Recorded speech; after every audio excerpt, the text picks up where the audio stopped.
काल रात्री वाकड पोलीस स्टेशनला 2 अल्पवयीन मुलींवरती लैंगिक अत्याचार झाल्याबाबत तक्रार प्राप्त होती. ज्या अल्पवयीन मुली होत्या त्यांच्या आईने त्याबाबत वाकड पोलीस स्टेशनला काल रात्री फिर्याद दिलेली आहे. त्या अनुषंगाने वाकड पोलीस स्टेशनला बलात्कार, ॲट्रॉसिटी आणि पोक्सो अंतर्गत गुन्हा दाखल केलेला आहे.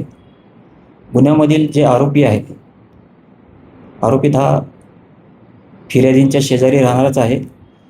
त्याचं नाव रमजान बागवान, तो 61 वर्षीय आहे आणि त्याला या गुन्ह्यामध्ये आम्ही अटक केलेली आहे. सदर गुन्हा गंभीर स्वरूपाचा आहे, संवेदनशील आहे आणि ॲट्रॉसिटी असल्यामुळे सदर गुन्ह्याचा तपास वाकड विभागाचे सहाय्यक पोलीस आयुक्त श्री सुनील कोराडे करत आहेत. गुन्ह्याची गंभीरता लक्षात घेऊन या तपासकामी आम्ही विशेष तपास पथक स्थापन केलेलं आहे. त्याचा मूळ उद्देश या गुन्ह्याचा तपास शास्त्रोक्त पद्धतीने व्हावा आणि या गुन्ह्यामध्ये शास्त्रोक्त पद्धतीने तपासून पुरावे संकलित करून ते जलद गतीने तपास व्हावा यासाठी तपास पथक स्थापन केलेले आहे.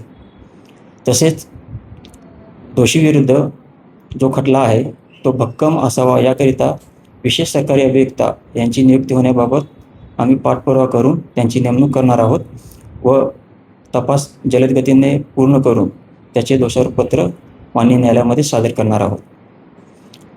आणि यामध्ये तपासादरम्यान आम्ही जे पीडित आहेत त्यांचं समुपदेशन, तसेच पीडितांना मनोधैर्य योजनेअंतर्गत अनुदान, तसेच त्यांचे पुनर्वसन यासाठी सुद्धा आम्ही प्रयत्नशील राहणार आहोत.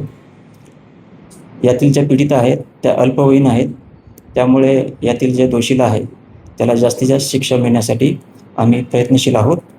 माझी या निमित्ताने सर्वांना विनंती आहे की यातील पीडित अल्पवयीन आहेत, त्यामुळे कृपा करून याची माहिती प्रसारित करताना पीडिताची ओळख उघड होऊ नये, तसेच नातेवाईकांची ओळख उघड होऊ नये यासाठी आपण सर्वांनी सहकार्य करावे.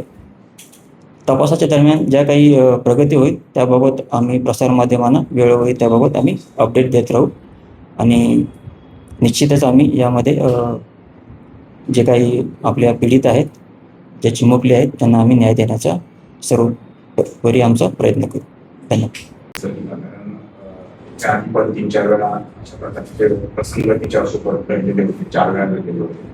तो नराधम नेमका काय धमकवायचा जेणेकरून मे महिन्यापासून हे प्रकरण दडलेलं होतं ते समोर आलं? यामध्ये तो पीडितांना चाकूने मारण्याची धमकी द्यायचा, त्यामुळे पीडितांनी घाबरून ही गोष्ट त्यांच्या नातेवाईकांना सांगितली नव्हती.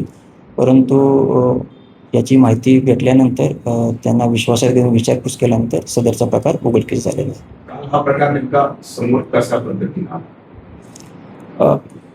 यातील पीडितांच्या शेजारी राहणारे त्यांचे जे नातेवाईक होते, त्या नातेवाईकांच्या माध्यमातून त्यांना इतर शेजारी व्यक्तींकडून जी माहिती भेटली ती माहितीची खातरजमा केल्यानंतर आणि या पीडितांकडे त्यांच्या नातेवाईकांसमक्ष आमचे जे महिलांविषयी गुन्हे तपास करणारे जे विशेष पथक आहे त्याचे जे अधिकारी आहेत, PSI घुगे आणि महिला दक्षता समितीच्या सदस्या, तसेच CWCच्या सदस्या यांच्या समक्ष पीडितांची त्यांच्याकडे विचारपूस केली. त्यानंतर हा प्रकार उघडकीस आलेला आहे.